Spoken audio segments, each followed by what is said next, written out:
Hello दोस्तों, स्वागत है आपको फिर से आपको अपने YouTube channel RKG study points में। हाँ तो दोस्तों, कैसे हैं आप लोग? आशा करते हैं आप लोग बहुत ही अच्छे होंगे और मन लगा करके पढ़ाई कर रहे होंगे। तो चलिए आज हम 12th बिहार बोर्ड परीक्षा 2025 का जो है 1 फरवरी का एकदम वायरल क्वेश्चन लेकर के आ गए हैं, जिसमें 70 VBA ऑब्जेक्टिव क्वेश्चन करवाएंगे हम। और बस आप इस 70 को याद कर लीजिए, रट लीजिए, इससे बाहर आपका क्वेश्चन नहीं जाने वाला है। बस आप लोग लास्ट तक बने रहिएगा, बहुत ही कम समय में आप लोग को जो हम अच्छा तैयारी करवा देंगे, बस आप लोग बने रहिएगा। तो चलिए स्टार्ट करते हैं बिना देर किए हुए। देखिए इस पैटर्न पर आपका जो है क्वेश्चन सेट किए हैं कि ये जो है 1 से 70 तक जो है प्रत्येक प्रश्न के 4 विकल्प है, जिनमें से आप एक चुनिएगा और OMR शीट पर जो है चिन्हित करना रहता है कि नहीं 35 प्रश्न का उत्तर आप लोग देखा है, ये दे करके फिर आप लोग का तैयारी समझेंगे कैसा गजब है। तो चलिए स्टार्ट करते हैं बिना देर के हुए। देखिए पहला क्वेश्चन क्या है, इनमें केवल एक बार अपने जीवन काल में पुष्प पैदा करता है, कौन करता है? तो इसका correct answer option number A बांस हो जाएगा। और देखिए ये क्वेश्चन 2013 में पूछा गया है और इस साल पूछे जाने की 100% संभावना है, इसलिए आप लोग इसको याद जरूर कर लीजिएगा। चलिए अगला क्वेश्चन देखिए क्या है, ऋतुस्राव चक्र किसमें होता है? बताइए ऋतुस्राव चक्र किसमें होता है? और ये 2011 में पूछा गया क्वेश्चन है। तो ऋतुस्राव चक्र दोस्तों मनुष्य, बंदर, चिंपैंजी सभी में होता है। Option number D correct answer हो जाएगा इस क्वेश्चन का। अगला क्वेश्चन देख लीजिए, द्विलिंगी प्राणियों के उदाहरण है, बता दीजिए द्विलिंगी प्राणियों के उदाहरण क्या कौन हो जाएगा इसमें से? तो स्पंज, टैपवर्म, जोंक सभी जो है द्विलिंगी प्राणी हो जाएगा। Option number D correct answer हो जाएगा। द्विलिंगी प्राणी का मतलब हो गया कि जिसमें male gamete and female gamete दोनों एक ही में पाया जाता है, उसे ही द्विलिंगी कहते हैं। और जिसमें मेल गैमेट सेपरेट और फीमेल गैमेट सेपरेट रहता है, उसे एक लिंगी प्राणी कहते हैं। तो इसलिए आप लोग द्विलिंगी प्राणी पूछा जाए तो आप इनमें से सभी कर दीजिएगा। अगला क्वेश्चन देख लीजिए क्या है, चिकन पॉक्स किसके कारण होता है? चिकन पॉक्स किसके कारण होता है आप लोग कमेंट में करिए जल्दी से। गजब गजब, इसी प्रकार से आप लोग कमेंट करिए एकदम जोश जुनून के साथ, और आप लोग लास्ट में अपना स्कोर जरूर बताइएगा कि 70 में से आप लोग कितना सही किए। तो चिकन पॉक्स किसके कारण होता है? वेरिसेला वायरस के कारण। ऑप्शन नंबर बी सबका सही है, किसी का गलत नहीं है। अगला क्वेश्चन बताइए, अल्कोहल द्वारा किस अंग पर कुप्रभाव पड़ता है? अल्कोहल ज़्यादा लेने से किस अंग पर कुप्रभाव पड़ता है? तो आप लोग बता दीजिए कमेंट में। चलिए ठीक है, गजब है, यकृत। यकृत सबका सही है, यकृत करेक्ट आंसर हो जाएगा। अगला क्वेश्चन देख लीजिए क्या है, गहरी निद्रा को प्रेरित करने वाली औषधि है, और यह क्वेश्चन 2015 में पूछा गया है, देख लीजिए। तो बता दीजिए कौन सी औषधि है जो गहरी निद्रा को प्रेरित करती है? तो ये हो जाएगा आपका सेडेटिव मालिक। ऑप्शन नंबर सी जो है करेक्ट आंसर हो जाएगा 6 नंबर का। और आप लोग कमेंट में देते चलिए आंसर, और इसी समय याद कर लीजिए। समय तो आप लोगों के पास बहुत ही कम समय बचा हुआ है, इसलिए कमेंट करिएगा तो आप लोग को इसी समय याद हो जाएगा। अगला क्वेश्चन देख लीजिए क्या है, निकोटीन है, बता दीजिए निकोटीन क्या है? और ये 2016 में पूछा गया क्वेश्चन है, और 100% गारंटी चांस बनता है कि इस साल पूछा जाएगा। तो निकोटीन जो एक प्रकार का होता है दोस्तों, वो क्षारीय होता है। Option number A correct answer हो जाएगा आपका। अगला क्वेश्चन देखिए, एड्स का क्या कारक है? एड्स का क्या कारक है बता दीजिए एड्स का। तो ये हो जाएगा आपका ऑप्शन नंबर बी, देख लीजिए HIV जो कि एड्स का कारक है। Option number B correct answer हो जाएगा आपका। और इसी प्रकार से आप लोग जोश जुनून में कमेंट करिए, बहुत ही अच्छा लगता है हमें और पढ़ाने में भी मज़ा आता है आप लोग को। चलिए अगला क्वेश्चन देखिए, इनमें से कौन प्रोटोजोआ जनित रोग है? इनमें से कौन प्रोटोजोआ जनित रोग है? तो ये हो जाएगा आपका मलेरिया। मलेरिया जो है प्रोटोजोआ जनित रोग है। बहुत गजब गजब, और ज़्यादा से ज़्यादा संख्या में जुड़ के इसको, इस सेट को जो है, इस वीडियो को जो है एकदम जो है आप लोग महत्वपूर्ण बना दीजिए। बता दीजिए इनमें से कौन बैक्टीरिया जनित रोग है? इसमें कौन बैक्टीरिया जनित रोग है? तो ये हो जाएगा आपका सिफिलिस। सिफिलिस जो है एक प्रकार का बैक्टीरिया जनित रोग है। बाद में हर्पिस, पेपिलोमा ये सभी जो है आपका वायरस जनित रोग हो जाता है। अगला क्वेश्चन देखिए क्या, इनमें से किसमें जल माध्यम से निषेचन होता है? और ये क्वेश्चन देख लीजिए 2015 में पूछा गया है। तो जल माध्यम से जो निषेचन होता है, जिसमें ये हो जाएगा आपका शैवाल में भी होता है, ब्रायोफाइट्स में भी होता है, pteridophytes. Option number D, option number D इस क्वेश्चन का करेक्ट आंसर हो जाएगा। याद कर लीजिए, सिर्फ टेरिडोफाइटा में ही नहीं होता है, शैवाल, टेरिडोफाइट्स, ब्रायोफाइट्स सभी में जल माध्यम से ही निषेचन होता है। याद कर लीजिए, आप लोग फंसिएगा नहीं क्वेश्चन आएगा तो। अगला क्वेश्चन देखिए क्या है, निम्न में से कौन उभयलिंगी प्राणी है? बता दीजिए निम्नलिखित में से कौन उभयलिंगी पादप है इनमें से? तो ये हो जाएगा आपका पपीता। पपीता जो एक प्रकार का उभयलिंगी पादप है। और आप लोग इसी प्रकार से आंसर देते चलिए कमेंट में, और याद कर लीजिए। समय तो आप लोगों के पास बहुत ही कम समय बचा हुआ है, और उसी बहुत कम समय में हम इतना गर्दा तैयारी करवा देंगे कि आप लोग एकदम गर्दा मचा दीजिएगा एग्जाम हॉल में। तो अगैव में वर्धी प्रजनन होता है। अगैव में वर्धी प्रजनन कैसे होता है? तो ये हो जाएगा आपका बुलबिल के द्वारा। Option number A correct answer हो जाएगा, बुलबिल के द्वारा। चलिए नेक्स्ट क्वेश्चन का आंसर आप लोग कमेंट में दीजिए कि निम्नलिखित में से कौन सा जंतु उभयलिंगी नहीं है? बताइए कौन सा जंतु है जो उभयलिंगी नहीं है? जोंक, कृतक, फीता कृमि, केचुआ या घरेलू मक्खी? तो ये हो जाएगा आपका घरेलू मक्खी जो कि उभयलिंगी नहीं है। Option number D correct answer हो जाएगा। चलिए अगला क्वेश्चन देख लीजिए, शरीर के बाहर होने वाले निषेचन को क्या कहते हैं? बताइए आप लोग, गर्दा मचा दीजिए, कमेंट करिए जल्दी से गर्दा गर्दा, इसी प्रकार से कमेंट करिए आप लोग इतना फास्ट कमेंट कर रहे हैं कि हम पढ़ नहीं पा रहे किसी का नाम, इसलिए हम नाम नहीं पढ़ पा रहे हैं। तो शरीर से बाहर होने वाले निषेचन को जो है इन विट्रो कहते हैं। गजब है, सबका सही है, इन विट्रो। चलिए इसी प्रकार से कमेंट करिए आप लोग। अगला क्वेश्चन देख लीजिए, चींटियों द्वारा परागीकरण को क्या कहते हैं? चींटियों के द्वारा जो परागीकरण होता है उसे क्या कहते हैं हम लोग? तो उसको मार्मिकोफिली कहते हैं। Option number B correct answer हो जाएगा, मार्मिकोफिली। अगला क्वेश्चन देख लीजिए, किसके अध्ययन को ऑन्कोलॉजी कहते हैं? किसके अध्ययन को ऑन्कोलॉजी कहते हैं? बताइए आप लोग, कमेंट में जल्दी बता दीजिए, जल्दी कमेंट करिए, जल्दी। तो चलिए ठीक है, अच्छा है। नहीं, ये आपका गलत हो गया। आपका गलत क्या नाम था, नहीं पढ़ पाए। किसके अध्ययन को ऑन्कोलॉजी कहते हैं? क्वेश्चन पढ़ लीजिए। तो देखिए इसका correct answer option number C हो जाएगा, ट्यूमर। कुष्ठ नहीं होगा, कुष्ठ नहीं, ट्यूमर हो जाएगा। Option number C correct answer हो जाएगा। अगला क्वेश्चन देख लीजिए, निम्नलिखित में से कौन कैंसर से संबंधित है? निम्नलिखित में से कौन कैंसर से संबंधित है? तो lipoma, lymphoma, leukaemia. Option number D correct answer हो जाएगा आपका, और सभी है जो कि कैंसर से संबंधित है। अगला क्वेश्चन का कमेंट करिए आप लोग, आंसर क्या होगा? कैंसर बीमारी का उपचार है। कैंसर बीमारी का क्या उपचार हो जाएगा, जल्दी बता दीजिए आप लोग। तो इसका करेक्ट आंसर आप लोग को जो है शल्य चिकित्सा के द्वारा भी कैंसर का उपचार किया जाता है। कीमोथेरेपी के द्वारा, रेडियोथेरेपी, यानी सभी के द्वारा जो है कैंसर का उपचार किया जा सकता है, यानी option number D correct answer हो जाएगा। अगला क्वेश्चन देख लीजिए, म्यूटाजेन कौन सा है? बता दीजिए म्यूटाजेन कौन सा है?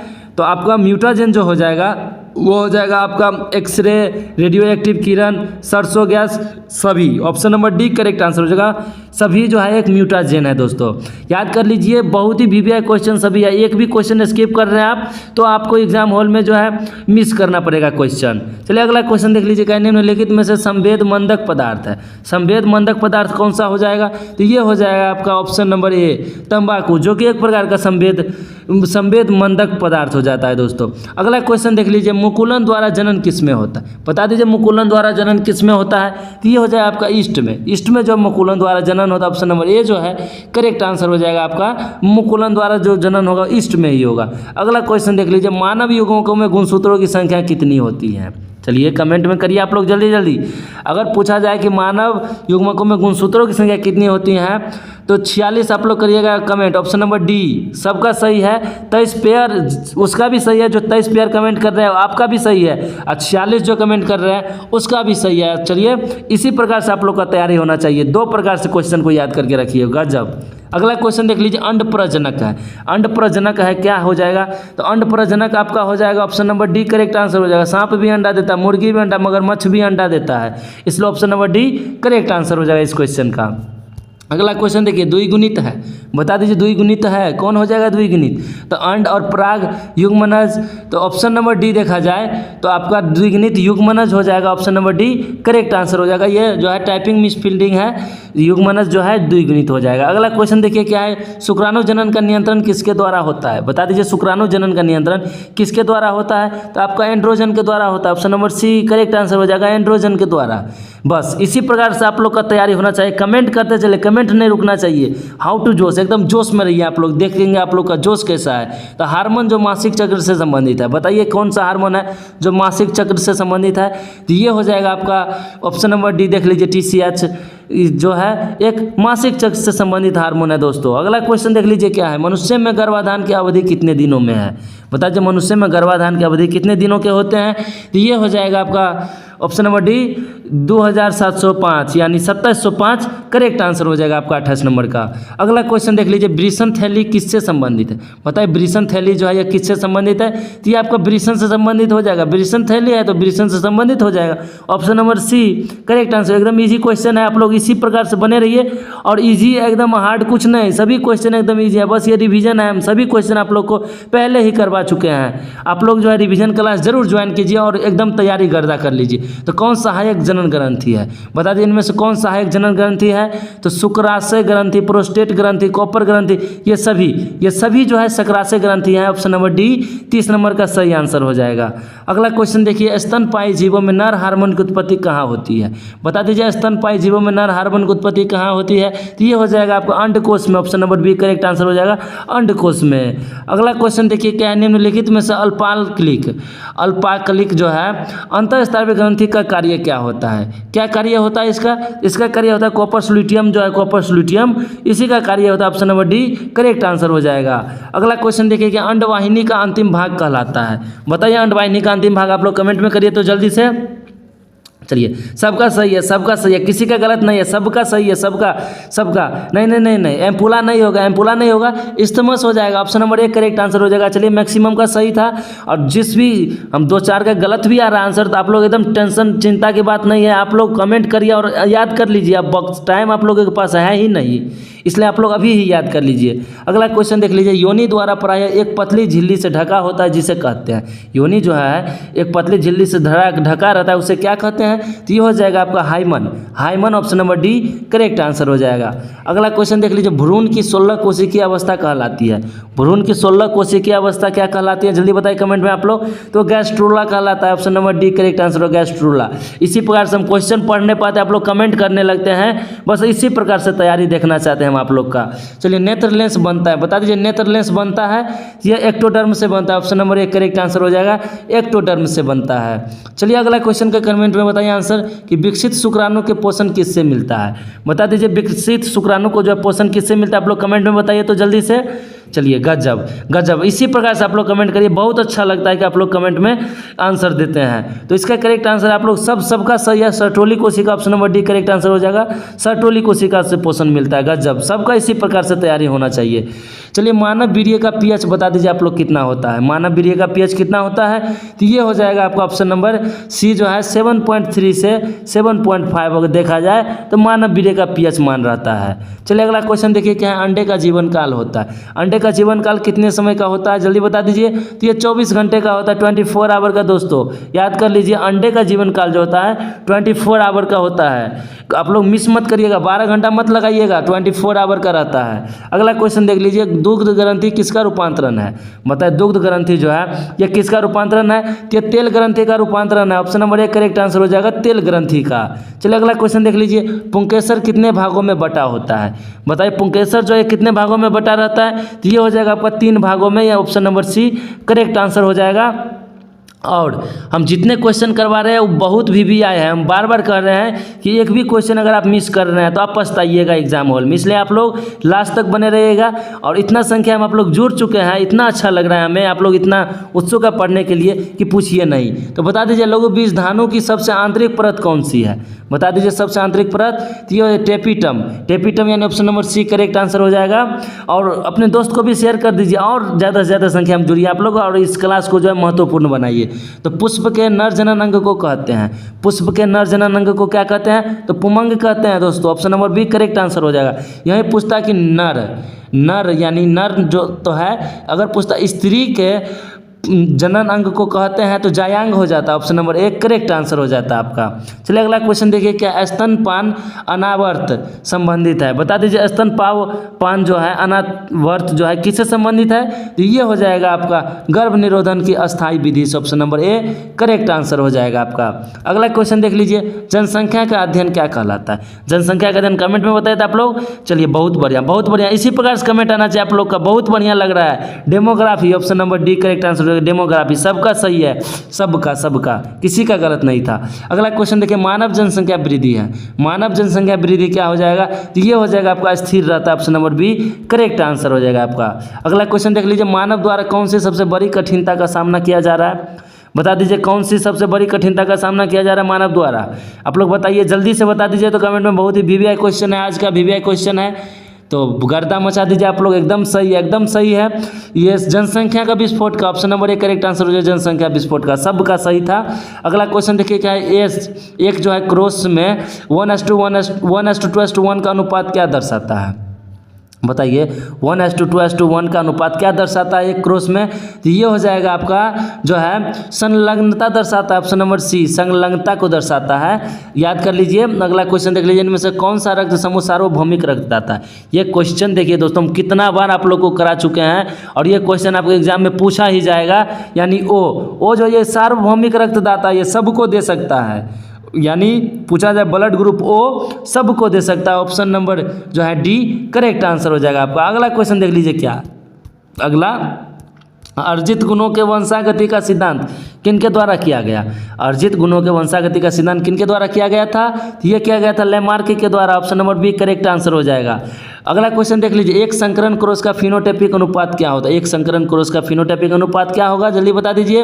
ये हो जाएगा आपका 1:2:1 1:2:1 एक संकरण का। वही पूछता दुई संकरण का तो 9:2 3:2 3:1 हो जाता।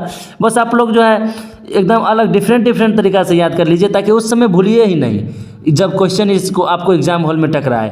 अगला क्वेश्चन देख लीजिए, मनुष्य में गुणसूत्रों की संख्या होती है। मनुष्य में नहीं पूछा जा रहा है, मनुष्य पुरुष में पूछा जा रहा है। देख लीजिए, तो पुरुष में पूछा जाए तो 44 + XY रहेगा। अगर उसी समय स्त्री में पूछा जाए तो 44 + XX हो जाएगा। याद कर लीजिए, जितने क्वेश्चन है बहुत ही VVI क्वेश्चन सभी है। आप लोग बने रहिए लास्ट तक। और इतना खुशी हमें हो रहा है कि आप लोग इतना संख्या में जुड़ करके इस क्लास को देख रहे हैं, हमें बहुत ही अच्छा लग रहा है और हम एकदम जोश जुनून के साथ और पढ़ाने के लिए इच्छुक भी हो रहे हैं। तो बताइए 53 नंबर का कमेंट में कि इनमें से कौन सा मेंडल का नियम का व्यापक नहीं है? तो ये हो जाएगा आपका स्वतंत्र अव्यूहन का नियम जो है एक मेंडल के नियम का व्यापक नहीं था दोस्तों। अगला क्वेश्चन देख लीजिए, विब्री का संबंध किससे है? विब्री का संबंध किससे था? तो मार्सुपिल्स से था। Option number D correct answer हो जाएगा। मार्सुपिल्स से नहीं, सैक्रोमाइसिस से नहीं, सैक्रोमाइसिस गलत हो जाएगा, marsupials. Option number D correct answer हो जाएगा मार्सुपिल्स से। अगला क्वेश्चन देख लीजिए, सिक्कल कोशिका एनीमिया किस प्रकार के रोग है? सिक्कल कोशिका एनीमिया किस प्रकार का रोग है? यह हो जाएगा आपका metabolic. Option number D correct answer हो जाएगा। अगला क्वेश्चन देखिए, लैक एप्रोन किसका प्रतिनिधि है? लैक एप्रोन किसका प्रतिनिधि है? यह हो जाएगा आपका अनुदेशी जीन क्रियाविधि का, दमनकारी जीन क्रियाविधि का, गृह संचालन जीन का। यानी ऑप्शन नंबर डी देखिए तो सही हो जाएगा, इसका सभी है। ये ऑप्शन नंबर डी सही हो जाएगा। अगला क्वेश्चन देखिए, F2 संतति की बाह्य लक्षणीय अनुपात अपूर्ण पराभिप्ता की स्थिति क्या होता है? बता दीजिए क्या होता है? ये हो जाएगा आपका 3:1 1:2 2:2। ऑप्शन नंबर डी जो है सही आंसर हो जाएगा आपका 57 नंबर का। अगला क्वेश्चन देख लीजिए, इनमें से कौन सी गलत जोड़ी है? बताइए इनमें से कौन सी गलत जोड़ी है? तो आपका T = U होता है, यानी थायमिन यूरासिल जुड़ता है, यहाँ एडेनिन जुड़ गया, यानी ऑप्शन नंबर बी देखा जाए तो गलत जोड़ी। ऑप्शन नंबर बी सही आंसर हो जाएगा आपका इस क्वेश्चन का बी। चलिए अगला क्वेश्चन देखिए क्या है, हार्डविन वर्ग का नियम व्याख्या करता है। हार्डविन वर्ग का नियम क्या व्याख्या करता है? तो आपका अनुवांशिकी समस्या की, ऑप्शन नंबर कहाँ है? सी अनुवांशिकी समस्या की जो व्याख्या करता है हार्डविन का नियम। आप लोग कमेंट करिए, कमेंट करना मत रोकिए, कमेंट करते रहिए और एकदम जोश जुनून में तैयारी कीजिए। बहुत अच्छा लग रहा है हमें कि आप लोग अभी तक इतना संख्या में जुड़े हुए हैं और बने हुए हैं अभी तक। तो नव डार्विनवाद के अनुसार कौन सी विकास के लिए उत्तरदायी है? तो ये हो जाएगा आपका प्राकृतिक अपघटन के लिए। Option number B correct answer हो जाएगा। चलिए अगला क्वेश्चन देख लीजिए, आबादी का प्रसरण निर्भर करता है। आबादी का प्रसरण किस पर निर्भर करता है? तो स्थानांतरण पर। Option number C correct answer हो जाएगा, स्थानांतरण पर। बहुत अच्छा। इसी प्रकार से आप लोग कमेंट करिए और क्वेश्चन पढ़ने से पहले कमेंट कर देते हैं आप लोग। इस प्रकार से तैयारी आप लोग एकदम गर्दा मचा दीजिएगा इस बार एग्जाम हॉल में, लिख करके ले लीजिए। अगला क्वेश्चन देखिए क्या है, किस जीव का विकासीय इतिहास कहलाता है? किसी जीव का विकासीय इतिहास क्या कहलाता है? पूर्वजता। Option number C correct answer हो जाएगा दोस्तों, पूर्वजता। बहुत अच्छा। अगला क्वेश्चन बताइए, फिलोसॉफिक जूलॉजिक पुस्तक किसने लिखी थी? बता दीजिए फिलोसॉफिक जो है जूलॉजिक पुस्तक किसने लिखी थी? ये लामार्क लिखा था। गजब। पिछला वीडियो में भी हम बताए थे जो है फिलोसॉफिक जूलॉजिक पुस्तक लामार्क लिखा था। आप लोग देखे होइएगा तो जरूर सही किए होइएगा। अगला क्वेश्चन देख लीजिए, कुष्ठ रोग होता है। कुष्ठ रोग किसके द्वारा होता है? जल्दी बता दीजिए। तो जीवाणु द्वारा होता है दोस्तों। Option number A correct answer हो जाएगा, जीवाणु द्वारा। अगर लेप्रोसी वगैरह पूछा जाए तो विषाणु द्वारा होता है, विषाणु द्वारा लेप्रोसी वगैरह होता है। चलिए अगला क्वेश्चन देख लीजिए, ऑन्कोजीन्स इनमें से किसके द्वारा उत्तरदायी है? किसके लिए उत्तरदायी है बता दीजिए ऑन्कोजीन्स? ये हो जाएगा आपका ऑप्शन नंबर बी एड्स के लिए। एड्स के लिए जो है ऑन्कोजीन्स उत्तरदायी होता है दोस्तों। अगला क्वेश्चन देख लीजिए, इनमें से कौन जीवाणु जनित रोग है? बता दीजिए जीवाणु जनित रोग का नाम बताइए तो आप लोग। तो क्षय रोग। क्षय रोग जो है एक प्रकार का जीवाणु जनित रोग है। Option number B correct answer हो जाएगा आपका। अगला क्वेश्चन देख लीजिए, एसिटाबुलेरिया निम्न में से क्या है? एसिटाबुलेरिया निम्न में से क्या है? कमेंट बताए तो आप लोग। चलिए गर्दा। गर्दा इसी प्रकार से लास्ट तक आप लोग गर्दा मचा करके रख दिए हैं कुछ सवाल को, और एक भी सवाल गलत नहीं कर रहे आप लोग। गजब, इसी प्रकार से तैयारी होना चाहिए। बी सवाल, सवाल ही होगा। सही है, सबका सही है, सवाल ही होगा। अगला क्वेश्चन देखिए, संक्रमित पेयजल से फैलने वाला रोग निम्नलिखित में से कौन सा है? कमेंट करिए आप लोग। धीरे धीरे कर रहे हैं, धीरे धीरे धीरे। अब सबका आने लगा, सबका आने लगा। बहुत अच्छा, इतना फास्ट करने लगे कि अब हम नहीं देख पा रहे हैं। तो इसका करेक्ट आंसर हो जाएगा कालाजर। कालाजर जो है संक्रमित पेयजल से फैलने वाला रोग। Option number D correct answer हो जाएगा। अगला क्वेश्चन देख लीजिए, एल्कोहल की नियमित मात्रा अचानक बंद कर दिए जाने से कौन सी परिस्थिति उत्पन्न हो सकती है? तो कौन सी परिस्थिति हो सकती है कि यकृत का कार्य जो है बंद हो जाता है? Option number B correct answer हो जाएगा आपका 69 नंबर का। चलिए अगला क्वेश्चन देख लीजिए, और आज का लास्ट क्वेश्चन है। आप लोग अंत भला कहता है तो सब भला, तो आप लोग लास्ट क्वेश्चन का आंसर एकदम तगड़ा तरीका से दीजिए और एकदम क्लास को जो है महत्वपूर्ण बना दीजिए। भोज्य विषाक्तता नामक बीमारी किसके संक्रमण से होती है? बता दीजिए, कमेंट करिए। चलिए इसी प्रकार से कमेंट हम देखना चाहते थे आप लोग का। गजब गजब तगड़ा।